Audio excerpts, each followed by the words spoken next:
So it's so nice to see everyone here in 2025 as we embark again on our Jeffrey B. Graham Perspectives on Ocean Science Speaker Series.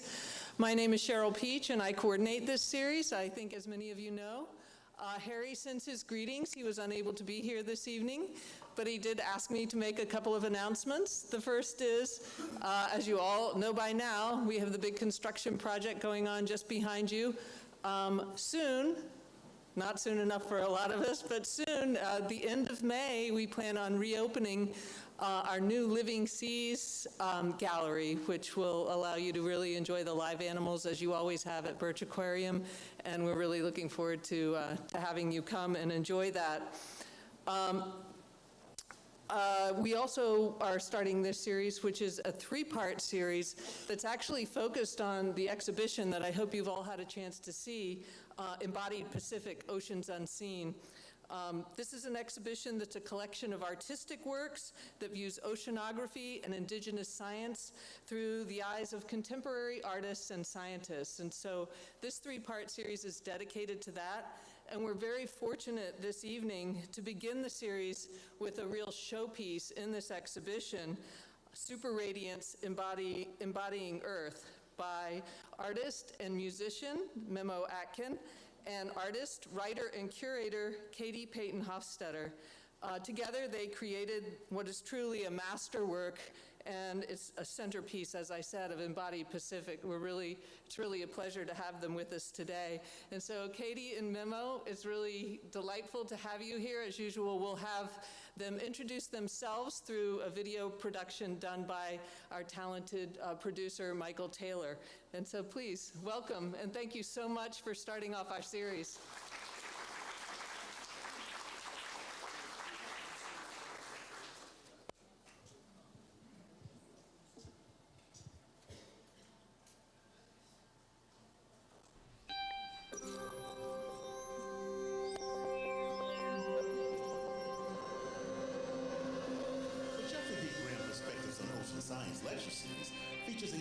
Presentations on research conducted worldwide by scientists from Scripps Institution of Oceanography at UC San Diego.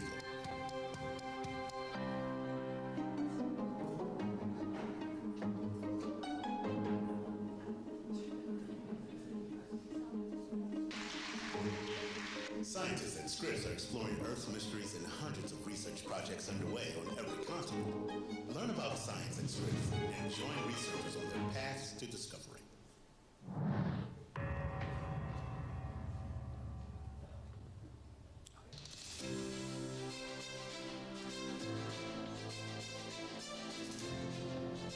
My name is Memo Akten.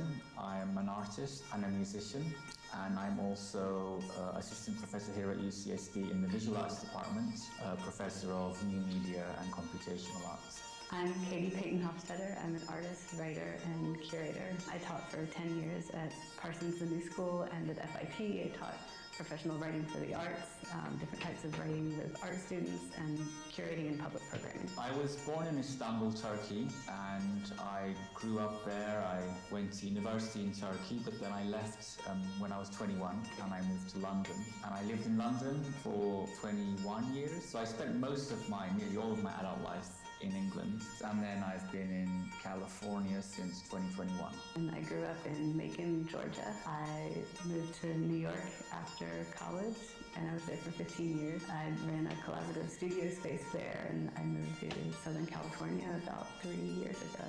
I guess my earliest memories of art is being obsessed with M.C. Escher, the Dutch illustrationist painter who drew a lot of optical illusion type work that was really questioning also perception and notions of reality. I was also very obsessed with Dali at an early age, but also a big part of how I got into doing what I'm doing now, because I'm a computational artist, and I got into programming at the age of 10. I was also very into film, particularly filmmakers like David Lynch. That just gradually evolved into what I do now. I grew up in Macon, Georgia, and I used to go out into the woods behind our house And I would go out until I didn't know where I was, and then I would spin around until I didn't know which direction home was. I recognized this sort of like early consciousness changing, sort of setting a palette, and then I could just imagine any story I wanted there. I would write, I would draw, I would build. So I guess that was my earliest form of art, imaginative storytelling. I moved to New York, make large-scale works in charcoal, oil paint, acrylic paint, and I created these sculptures out of plastic, out of lucite. I always loved to dance. My parents enrolled me in ballet lessons when I think I was 3. It goes back as early as I can remember. I'm really passionate about, at least when it comes to art, is trying to share and explore feelings and thoughts about the world in ways that can help others feel and see the things that I feel and see, and would like to encourage others to feel and see.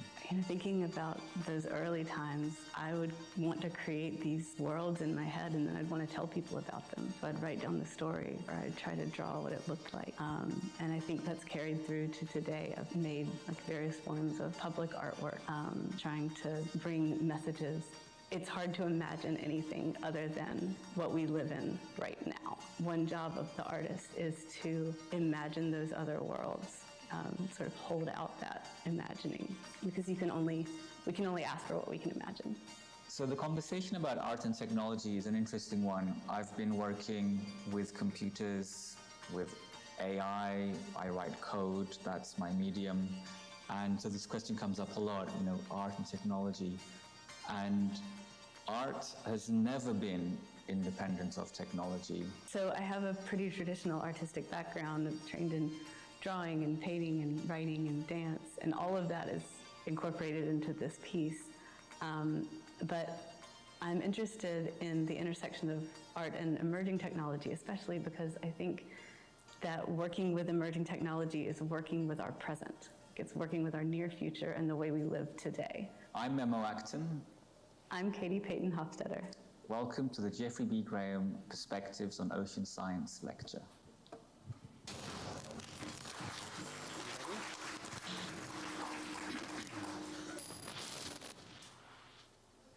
Not yet.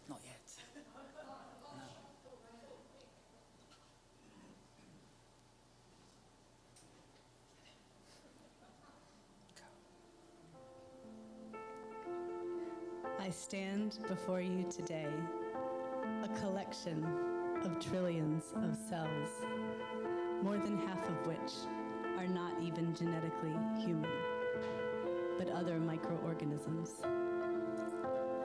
Trillions of incredibly complex, intelligent little machines work together to keep me alive so that I can keep them alive. And somehow, through their interactions, I emerge. And to me, it feels like I'm a single unitary entity with clear boundaries that I call my skin. But intellectually, I know that I am in fact a network of cells and organisms. A chimera. But I am more than that. I am not just the network of cells within my body. I am also the network of atoms that I borrow and exchange with my environment, with other living and non-living things, the atoms that I eat and drink, the atoms that I inhale and exhale.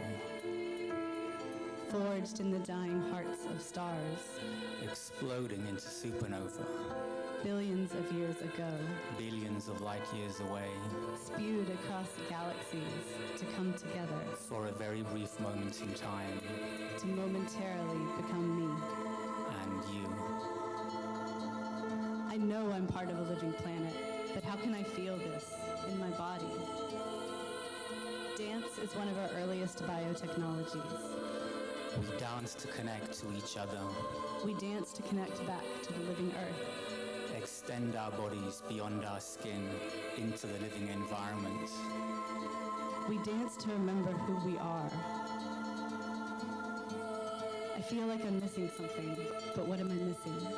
I am in superposition My body is an animal alive in the present, but my mind is trapped in the future and the past.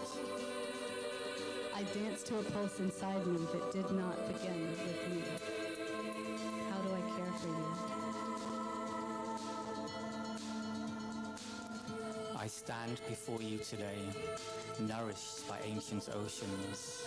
Warmed by ancient starlight, My body, a site of journeys and transits, portals and interfaces. a chimera, What if we shed our skin? vibrate in collective effervescence. Superradiance.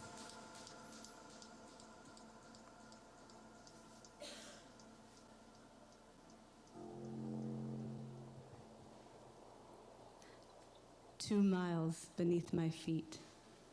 Life eats rock, draws energy from metal. In these sunless tunnels, our ground is their sky. We have burrowed into the heart of the earth, drilled into the clockwork of the planet. From the atoms forged in the stars, I create the minerals of life. We are the alchemists, the earth shapers, the architects.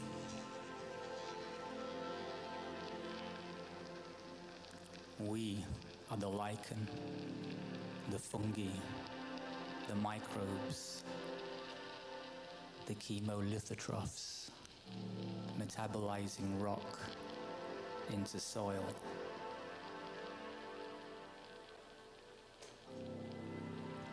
I am the soil.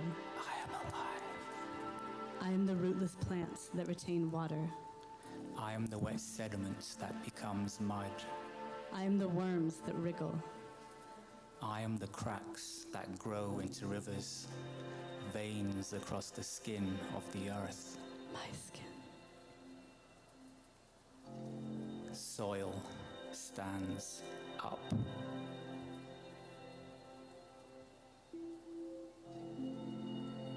I am the soil that stands up, unfurls, As fungi, lofts into the sky. as forests. I am the forest, feeding on the sun. I breathe, you breathe, we breathe. How do I care for you? I am the forest, rivers streaming water from the soil into the sky. Here in the sky, water has a secret name. A microbe so perfectly shaped, it nucleates ice directly from vapor. I am the trees lofting microbes to the sky. I seed my breath with life, cast a spell Pseudomonas syringa. to summon atmospheric rivers from the living air. I call back the rain. From oceans above to oceans below. My lungs, My love, my heart, my heart. how do I care for you? I am the moon that gently pulls on your skin. I am the flowering tides. My currents pulse like arteries. My veins bloom blue-green.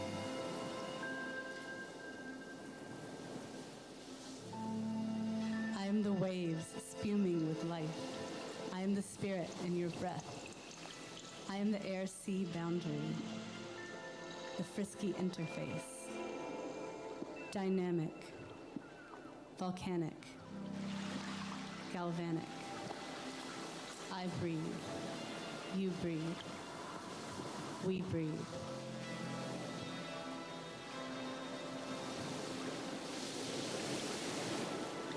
I am the waves that caress your skin.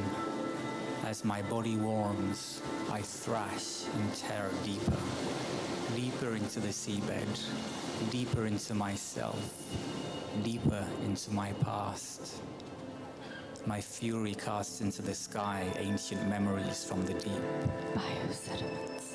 Calcified remnants of ancient life.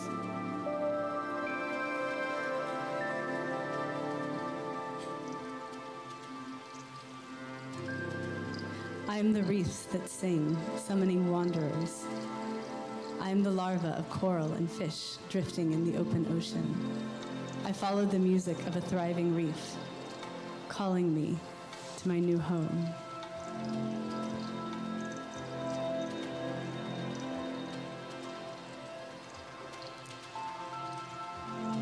I am the diatoms that once drifted in an ancient sea, now a desert in the Holocene depths of the Sahara, the cratered sand floor of a paleo lake, a reservoir of dust between paleo shores.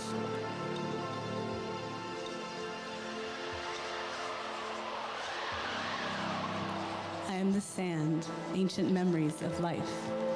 I am the wind that swirls the desert dust into the living sky. Swarms, scatters across my body. Atmospheric rivers bloom red, plumes of mineral dust, an offering from the distant past. The past blows into the present. I am the soil, thousands of miles away, replenished. Life laughs green, unfurls deep memory. I am the fungal air vents that throw my spores to meet the winds. I stand up Loft into the sky. as forests. Bring life back to air. Bring life back to earth.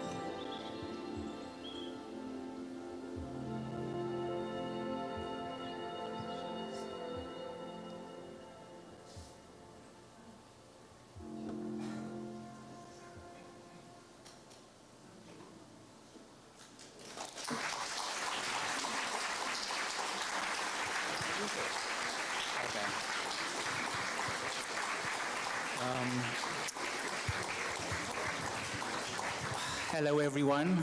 Thank you so much for coming. We're very honored to be here. This was a performance rendition of Superradiance. What we performed was including two chapters, chapters 1 and 2, and chapter 2 is currently on view here at the Birch Aquarium as part of the Embodied Pacific Ocean and Scene exhibition. And we're very grateful for the support of Scripps and Birch, in particular Nan Renner and Megan Dickerson and Tina Mao and Robert Raud with their, supporting their project, and also Cheryl and Michael and the team and countless others who we haven't had a chance to meet for putting on this event. We're going to speak in more detail about this work, but before we do, we'd like to very briefly introduce our practice and tell you about the questions that brought us together and to this piece. So I will go first. Many years ago, I had this realization that all of my work was about waves, and it was also about gods, and that somehow quantum mechanics unified the two. And looking back, I tweeted this 10 years ago, and now when I look back, I think with the term waves, I think I was referring to the patterns in nature which we humans have managed to recognize, deconstruct, and formalize into theories and equations that we somehow find even elegant or beautiful.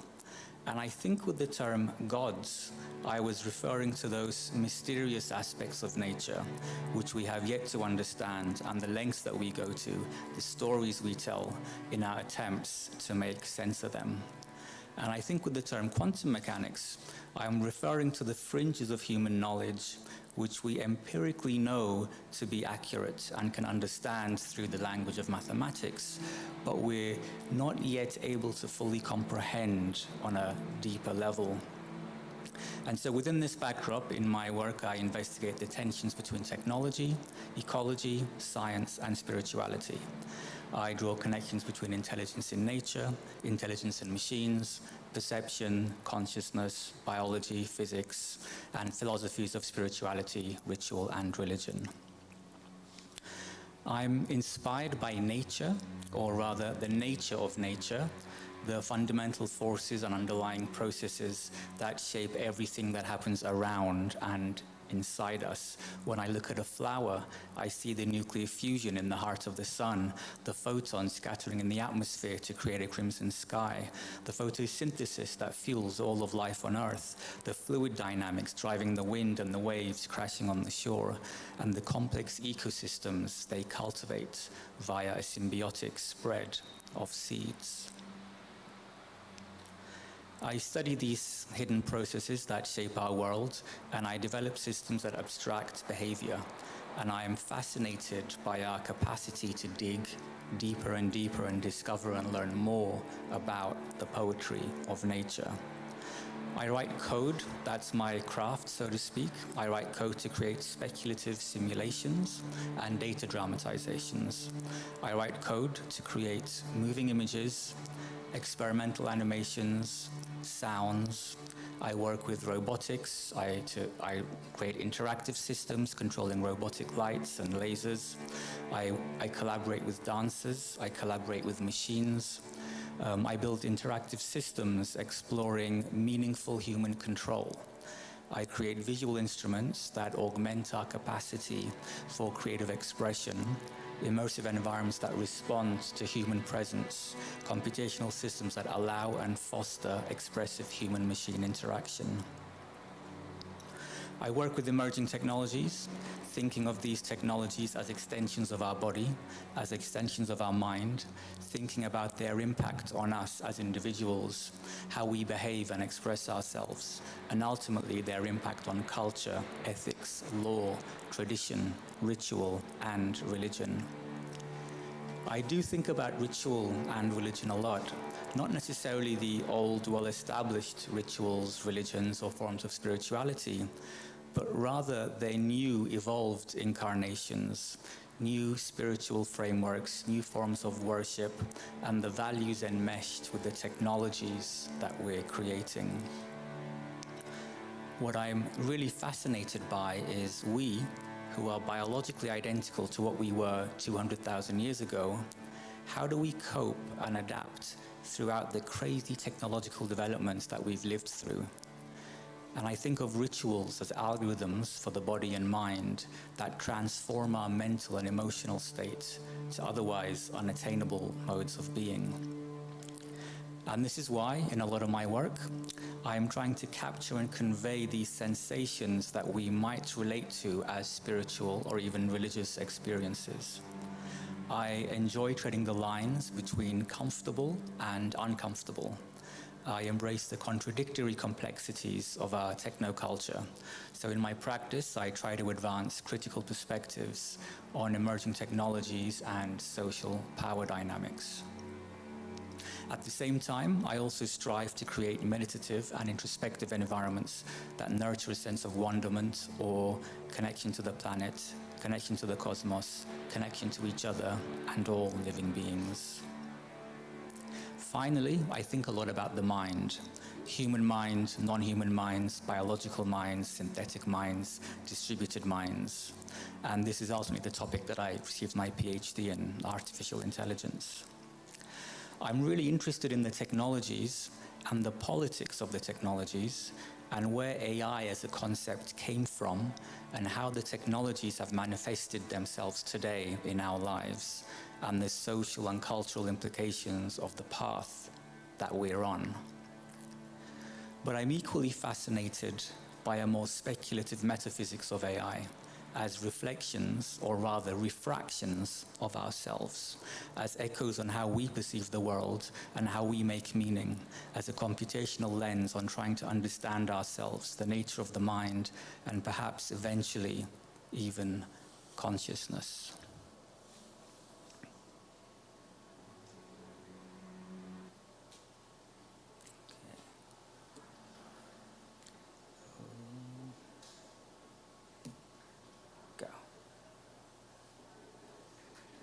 Okay. I'm Peyton Hofstadter. Hi. I'm an artist, writer, and curator, exploring the dynamics between our bodies and technology, between knowing and feeling, between knowledge and embodiment. I'm interested in how emerging technologies, including AI and a lifelike and living technosphere, affect culture. I was trained in drawing, painting, sculpture, writing, and dance. This piece was about silence, and it used the technology of the scroll, which fits every space and no space and always keeps something hidden. I also worked with industrial plastics, something that's also in all of our bodies, in our blood, even now crossing the blood-brain barrier into our brains. I bent these industrial rods into entangled organic forms, and then I staged them over poetry and words I'd written and gathered and performed with other artists.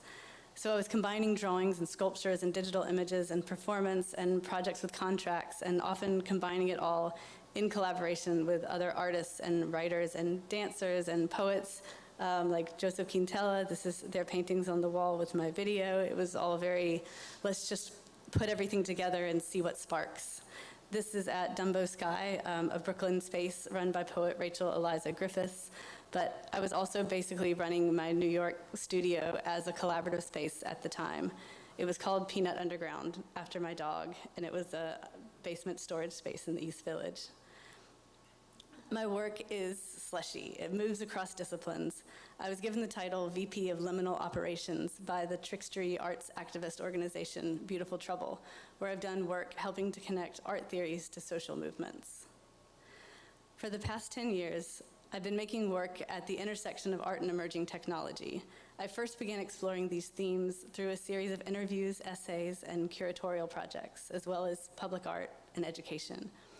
I'm interested in how contemporary artists and poets are exploring stress testing and embodying emerging technologies, and how this in turn affects culture. The themes raised by emerging technologies are a way for me to explore how we live in the present, as well as the near future. For 10 years, I taught arts writing, curating, and public programming for the arts at the New School and at FIT. And in that time, I also created a high school program called Future Art Models for Apex Art, a nonprofit in Lower Manhattan, where young creatives would design alternative professional models for the future that they wanted to live in. We learned a lot, but one thing that really stood out was that in every school we visited, young people were so frustrated by the story of the solo genius, the great artist. Across the board, they wanted to see models that were compassionate, collaborative, and even collective, while maintaining their authentic voice. And they wanted to work in a world that rewarded those values. I've also co-founded several international public art campaigns. I was co-creator of The Climate Clock, a monument to planetary time, and a global call to act in time on the climate crisis. Monuments tell us what we value as a culture. We were featured on the front page of the arts section of the New York Times twice and a million other media outlets as the United States blew past its climate goals. Last year, according to the Copernicus data, we recorded a 1.5 degree temperature rise for the first time. This was the hottest January on record. Monuments also tell us whose voices matter. In 2020, I co-founded the Aurora Network, which brought together 70 artists creating new monuments in augmented reality to diverse female and gender-expansive scientists, artists, activists, scholars, and historic leaders in public spaces. My collaborators, Ann Wichman, Claire Francesca, and I created this program during the pandemic as an outdoor exhibition in all 5 boroughs of New York, and as a guided walking tour and educational network. But it also quickly became a multi-continent database of feminist artists of all genders who have created and are interested in public artworks. We're currently active in New York, Munich, Bern, and Venice. This funny thing happened when we were ideating on the project and looking at the public monumentscape of the city where we lived at the time, and Anne was saying, you know, there are 150 public monuments in New York and only 8 are women. And I was just like, how many horses are there? And we looked it up, and there are 11. So there are more monuments to horses than named women. And in fact, going by the public art, you would barely think any named women or people of color lived in the city at all, and that we were maybe under military occupation.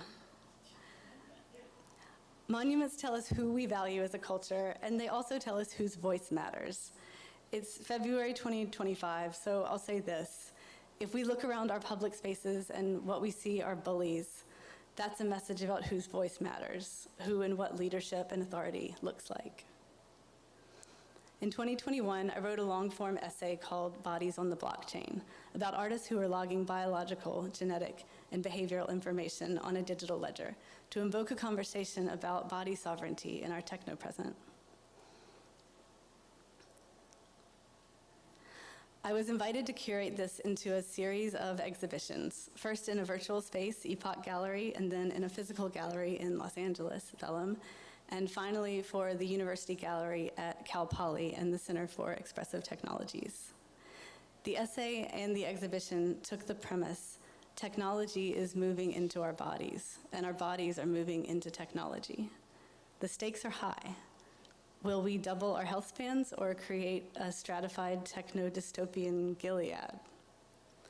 The presentations included the virtual exhibition on touchscreen and head-mounted displays, as well as sculpture, a series of activations and performance lectures, and participatory rituals and spells.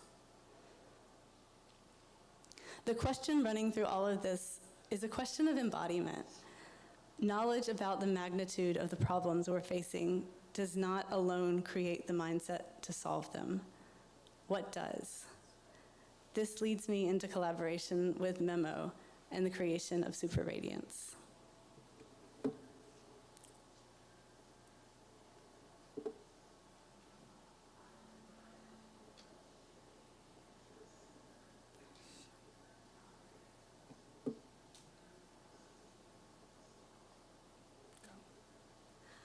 Now, we'd like to take you into our world and discuss the themes, motivation, and process behind Superradiance.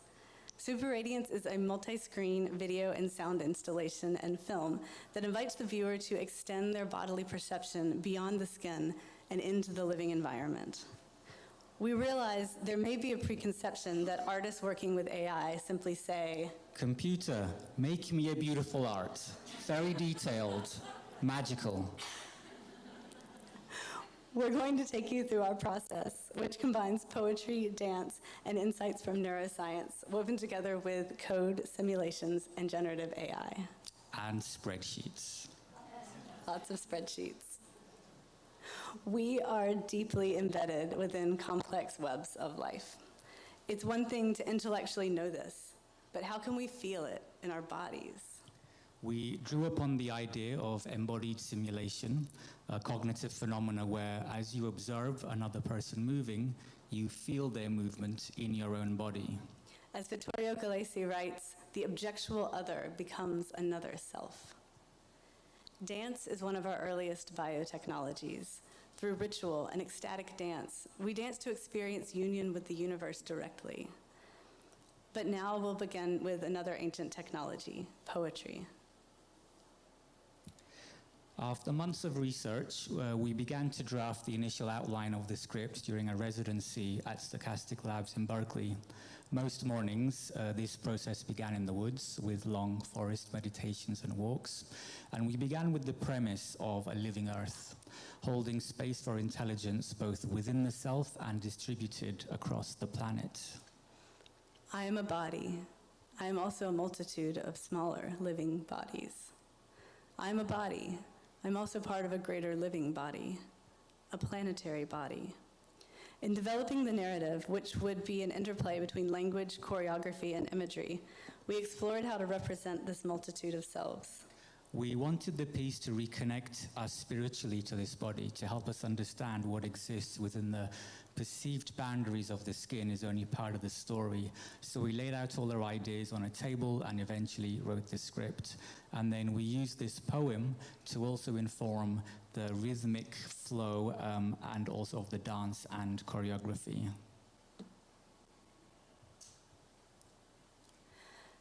The choreography needed to work on multiple levels. We wanted to communicate connection and gratitude to the earth, like a ritual celebrating awe, reverence, and blessing. From earth to sky, dissolving the boundaries of the body, seeping into the environment. It also needed to create evolving compositions in space, such that we could use the body's form and movements as a foundation to create metamorphosing life forms. Embedded in animate environments to drive the unfurling of fungi. Transitioning into trees reaching for the sky. Into underwater kelp forests and back to a living, breathing woodland. We use the twirling energy of a pirouette to drive waves that blossom into feathery hydroids, churn into ocean foam, spew the surf against the sandy beach, and throw the desert dust swirling into the sky. We wanted to really blend the body into its environment, operating beyond the perceived boundaries of the skin. So we used the dancer's movements to add back to fluid simulation with particles and force fields. We created a real-time simulation environment which processes the video of the dance to create multiple video layers, which we'll later use to control many aspects of our generative workflow.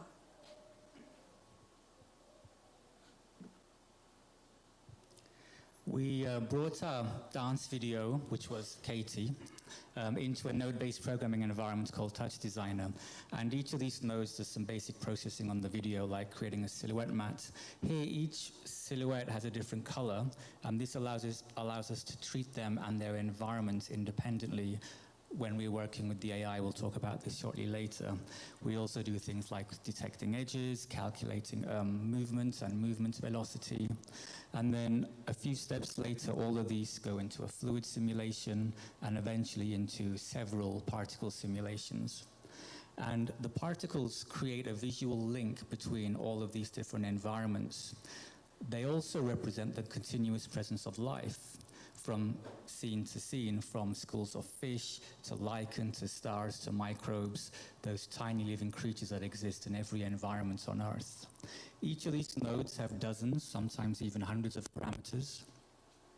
And we play with these parameters in real time to affect many aspects of the way the fluids and the particles move. This, for example, is a classic turbulent force field. Here we have the force pushing outwards from the body, as if the body is emitting something. Here it's going inwards to the body. We can also create flows in any particular direction.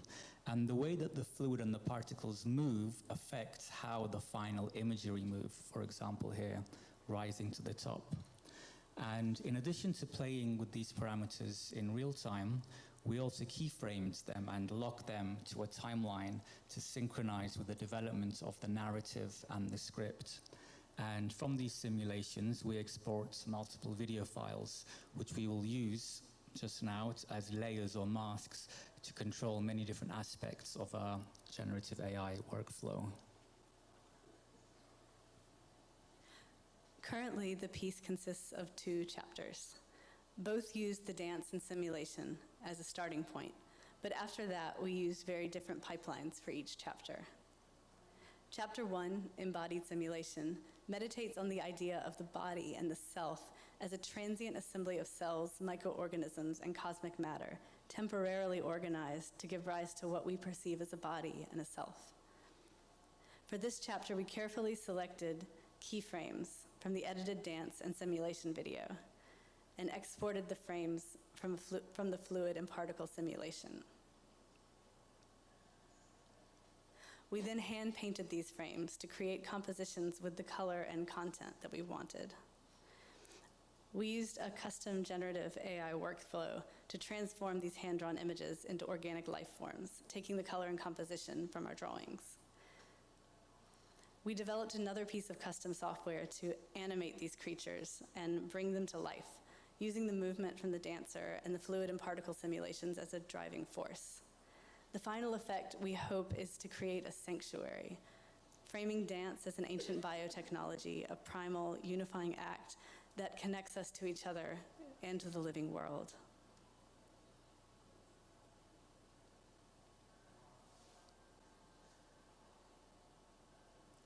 While Chapter 1 looks inward, Chapter 2 ventures outward, beyond the skin, emphasizing the planet as a living organism and the interplay between trillions of interdependent living organisms.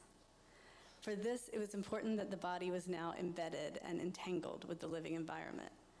This called for a different process.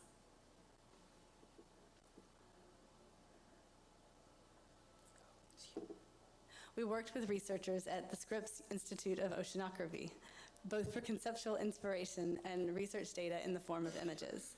We were inspired by conversations with the research team at SOARS, the Scripps Ocean Atmosphere Research Simulator, about the air-sea interface, about boundaries as dynamic sites of exchange, of journeys and transits. Scripps Museum scientist Charlotte Sade offered us thousands of images from which we carefully selected to build a custom data set. And we also included thousands of photographs of natural environments that we took ourselves and even sourced from family members. Ranging from the deserts of Egypt and Jordan to the glaciers of New Zealand, to the Smoky Mountains of North Carolina, the redwoods of California, and the rocky beaches of the Aegean coast. We also included photos and videos that we took on site visits to Birch Aquarium. For Chapter 1, we developed a custom pipeline using just Python, Hugging Face libraries, and Touch Designer. For Chapter 2, we added the open source toolkit Comfy UI to design a custom generative AI workflow using a number of open source plugins. The full list, if you want to see it, can be seen at superradiance.net. Chapter 2 is over 7 minutes long, and we broke it down into around 60 shots, and we created this custom workflow to process each shot. Here at the top is some general information about the shot, and then we load all the video layers that we'd created in Touch Designer. These will control the various aspects of how the final imagery, like the composition and where we have movement and what kind of materials we'll be using, etc.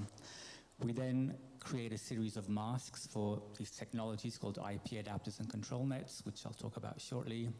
So we'd colored the dancers red, green, and blue, if you recall. Here we can filter out and select each dancer and create these localized masks to treat each dancer each separately. This is where we apply the IP adapters, which is effectively kind of like a material selection. And each shot has different requirements, so we created this as a modular processing blocks which we can enable and disable. So some shots, for example, we use one material or IP adapter for the whole frame. Sometimes background and foreground is separate, just two IP adapters. Sometimes each dancer is treated independently with a different material. These were images that we got from Charlotte. We also do blending and interpolation for smooth transitions. I'll talk about that shortly. And finally, we again use the outputs from Touch Designer to control the composition of movements using a technique called control nets. We in fact use two control nets, one for background, one for dancers, so that we get more fine-tuned control. So having created this workflow, we don't actually manually edit the parameters and run it from this interface. Instead, we run it programmatically using, I promised, a spreadsheet. So this is a shot list. We created a shot list in a spreadsheet.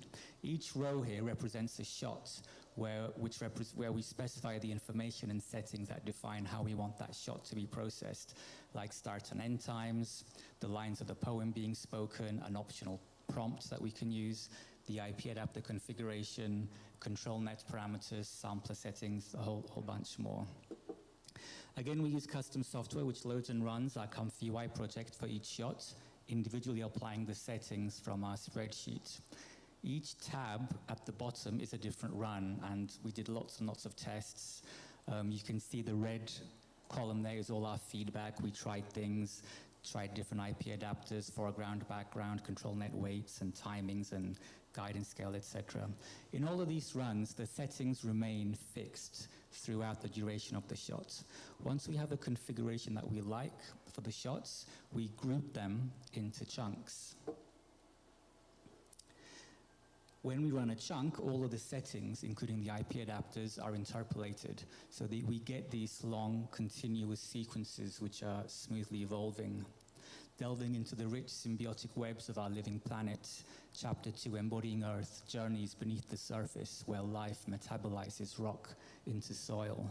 The piece weaves together the dynamic exchange between land, water, and sky, highlighting the transformative dance between geological and biological forces as life both emerges from and reshapes the planet, the way ancient life continues to nourish the present, just as we will nourish the future. And that is the end of our presentation. Thank you very much for your time. Thank you.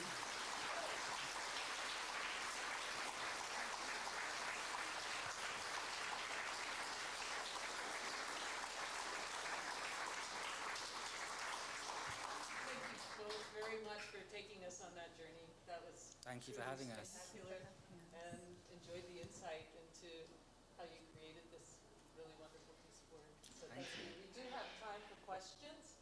We've got a little light shut on there so I can see the... I think there's a question at the back already. Is there a mic there, or? I'll just use this one if that's all right, and you can use that microphone. Got it. At the back, yeah.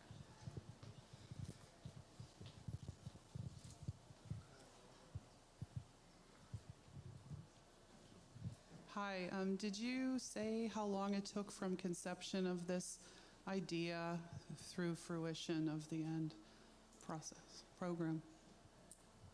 Do you want to go, or shall I?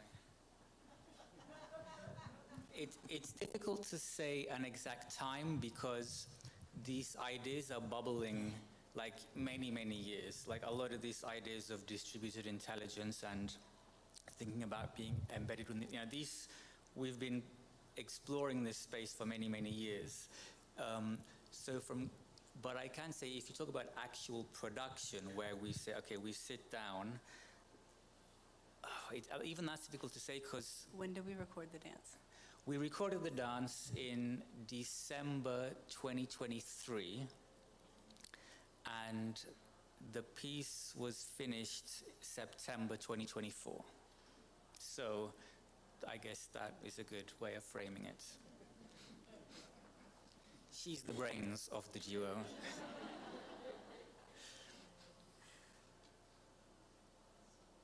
I think there's another question over there.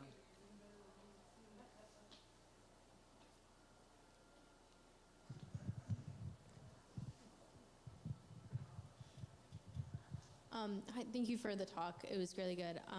And I saw that you had, I think, an extra slide about that had some of the computer information, and I was just hoping you could give us an idea of the compute power required to make something like this. Yeah, that's a very good question. So we ran this locally on basically a gaming computer, and so we didn't train any models. We did probably a couple of weeks of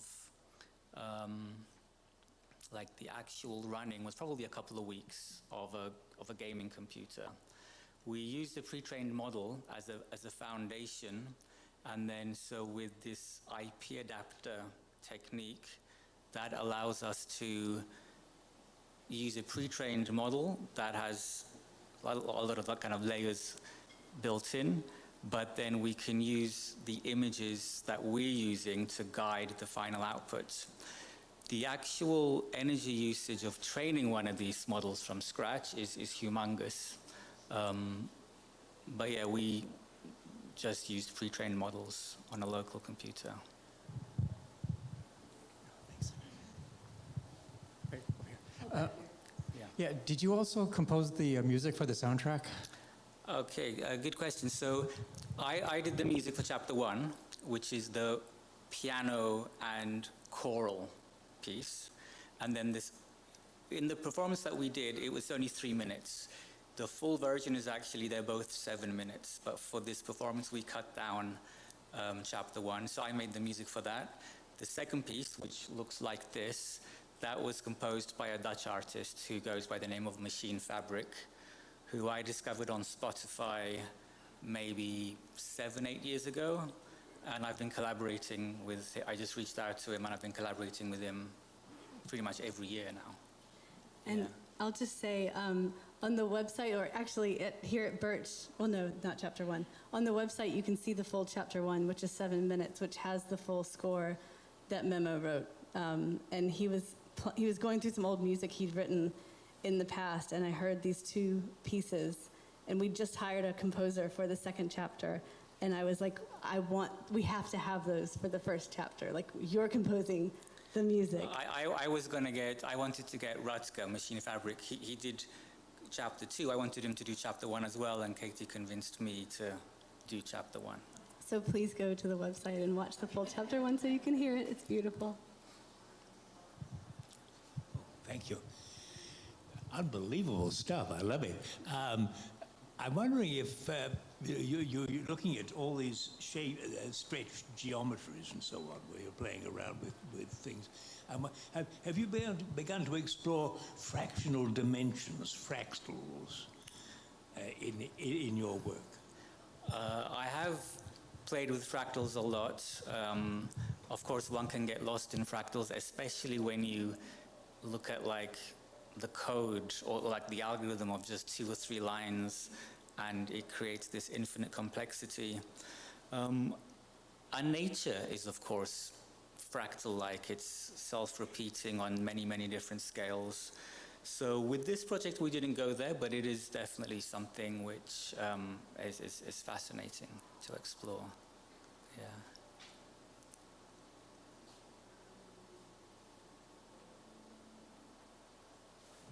I have, oh, yes. I do as well. Thank you so much for your work and for your talk.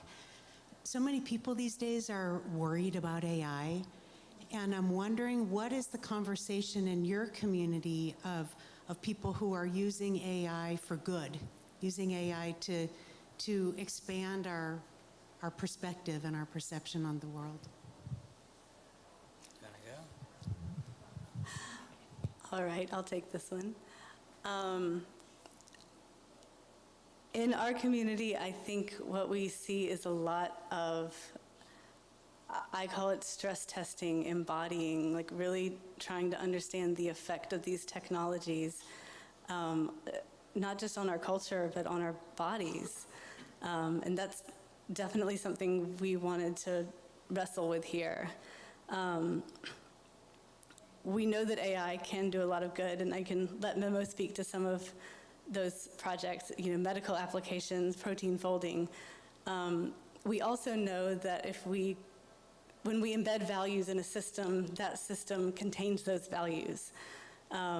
So anything we create with values of unchecked growth and overreach is going to come pre-programmed with those values. So we're really at a crucial point, because that is the values we're bringing into this right now. So I think we don't want to shy away. This technology is here, it is coming, it is only getting bigger. And I think our opinion and a lot of people in our community say we need to meet this head on if it's not going to be determined by forces that we don't agree with or that we feel are destructive. Do you have anything to add to that? Yeah, I mean, this is a big question, so I will also add, I am very worried about AI. That's why I went and got a PhD in it. I started my PhD in 2014, and I thought, this AI thing's going to be big. I want to make sure that I know what I'm dealing with, and so I started my PhD in 2014. I'm very worried about it, but I'm not scared of AI, I'm scared of people. And that's the scary thing. You know, you give scary people scary things. So I'm not worried about the ultimate doomsday, you know, AI waking up and taking over the Terminator scenario. That's a distraction. But I'm very worried about very powerful psychopaths using this to just really strengthen their power. As artists, we dream, you know, hope. We need to have hope. Otherwise, what's the purpose of living? We're part of the, I guess, movement to dream about shifting values. And if we can, you know, I would love to have nanobots in my bloodstream monitoring all of my cells and giving me real-time information about my health. But I don't want Elon Musk's nanobots in my body. So how do we build that world where we can develop these nanobots and use them with trust? I don't think it's going to happen, but we can at least set that as a target, and yeah.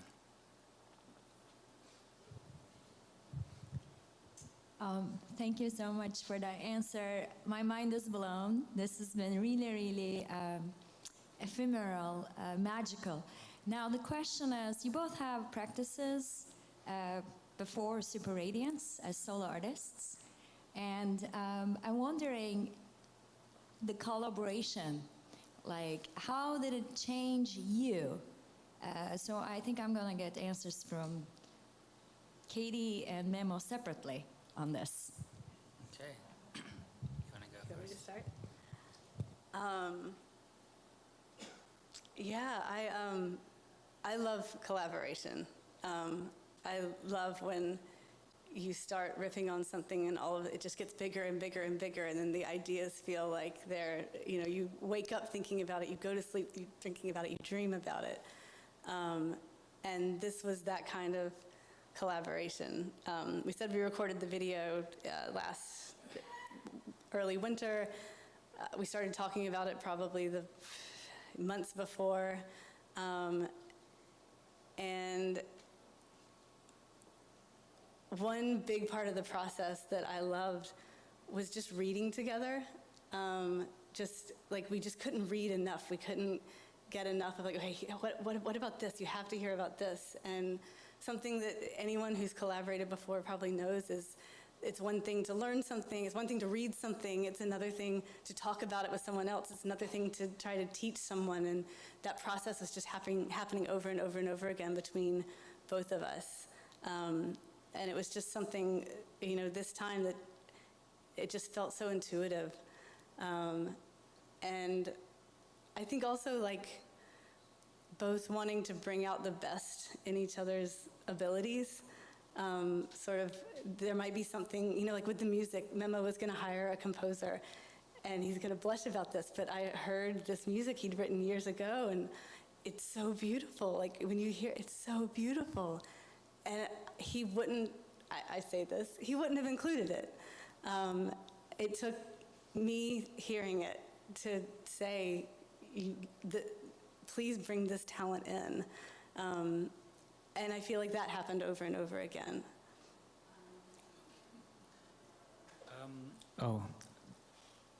So collaborations don't always work. The way I frame it is that, you know, 1 + 1 = 2. That's not really a collaboration. That's like two people worked together. Some collaborations are 1 + 1, you get 1.5. Some collaborations, 1 + 1, you get less than 1. That's just, it's happened. Like, you know, anyone who's collaborated enough times will have experienced that. And then sometimes you get 1 + 1 and you get 5 or 10. And those are the really magical collaborations. And, you know, that happened with us with this project. And what that means is the way, if I come back from quantitative to qualitative, like someone suggests an idea and that sparks an idea in the other person, who then says something which sparks another idea in the other person, and that just bounces back and forth until you get something that no one had suggested, and it couldn't have existed if you didn't have that back and forth feedback loop. And then also one thing is important to remember, that whoever suggested that the last idea that makes it into the piece, whoever mouth that came out of, it wasn't their idea. Like sometimes you get really good collaborations where it's 1 + 1 = 10, but the person who said the last thing feels ownership because they think like, well, I said that, so that's my idea, so I'm the artist here. I think we're both mature enough to realize that that's not a productive mindset. Yeah, so I'll stop there. Well, I rarely ask questions, but I have one now because I was really impacted by the fact that you addressed a science communications issue that I think about a lot, which is that people do not understand the interconnectedness of things on our planet, nor the complexity, and that's often overlooked when people hear or learn about science. And you did such a marvelous job of blending that in the poetry, and then of course visually and in the music. And I wonder if you could comment on where that came from. I mean, I'm just curious to probe what your background is, where in your life you picked up that clear fascination and now deep knowledge of complex systems on Earth. I'll very quickly start by saying when I was a kid, I had two heroes, Carl Sagan and Jacques Cousteau. So, you know, outer space, the ocean, and that's all that I just inhaled my whole life. So, yeah, I think I'll pass it over to Katie while I think about the rest of my response. Okay, I'll tag in here. Something amazing that happened over the course of making this is I think we really came to a deeper understanding of what that meant. Like, we sort of began with this question, like, we intellectually know this, but like, it's hard to feel it. Like, we live in a culture that severs us from our connection with the planet. And so we began with this idea about interconnectedness, interdependence, and the more we read and the more we talked about what we were doing, we really came to this moment where we were just like, the Earth is a living organism. Like, it's alive. It's completely, it's not just filled with life, it is life. It's every aspect of the planet has been shaped by life. And the same way that we have bodies that are, you know, we have living cells and we have trillions of other organisms that live inside of us, and then we have lots of inorganic matter, we have bones, and, you know, we really came to feel the Earth the same way. There's lots of inorganic matter, all of which has been shaped by life. And yeah.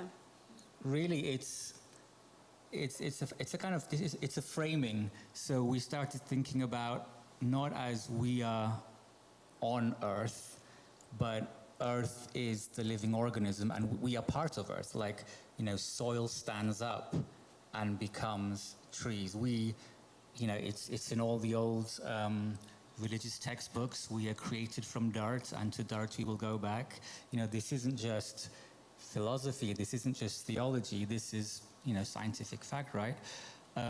So, and we were thinking of it, well, if we look at the world like this, how does that change our actions? How does that change the way that we relate to the planet, how we relate to each other, if we don't think of each other as separate entities, but as one entity? And there is maybe a conflict here. So we actually talk about this as a superposition of epistemologies, because it does feel like I am an individual and I have an identity and you are your own identity, etc. But I also know that my neurons and my cells are living beings, and they reproduce and they have goals. They're trying to do what they're trying to do, and somehow through their interactions I emerge. So there are all these scales of selves, and in the poem we talk about I'm made of lots of cells, But actually, we try to twist that and be like, well, it's cells/selves. So I'm made of lots of selves. We're all lots of different selves, but there's intelligence at every level. So, I mean, these are quite, I guess, complicated topics in some way. We're still working through it. We did have a massive reading list. We're still reading. And then as artists, we want to communicate this in a way that, as Katie was talking about, it's one thing to intellectually know something, but how do we feel it? That's a different kind of knowledge, and that's what we're seeking. Well, I want to thank you again. It really was wonderful of you to share that, all of your endeavors in reaching this point, and we look forward to seeing more of your work in the future. And I want to thank you all for coming and enjoying us on this, this new and really interesting series. Thank you so much.